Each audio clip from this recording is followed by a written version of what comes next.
I am a front-end alignment specialist. Steering and suspension is what steers your vehicle.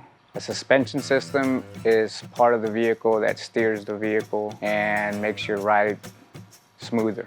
The steering system is what turns your vehicle left to right. Those two systems give you control over the vehicle.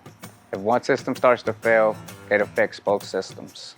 The suspension should be checked out on the vehicle at least twice a year. It's also recommended to get the alignment done twice a year. On the front of the vehicle, struts, tie rod ends, door control arm, sway bars. Some of the rears have shocks, also may have struts as well. The signs of your vehicle having steering and suspension problems is going to be uneven tire wear on the inside of the tire or the outside, vibration, and noise and rattling in the suspension.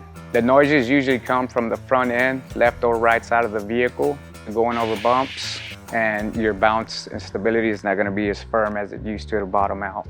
Making a turn left to right, accelerating, and braking as well. The difference between a shock and a strut is one of them's got a coil inside of it and the other one does not.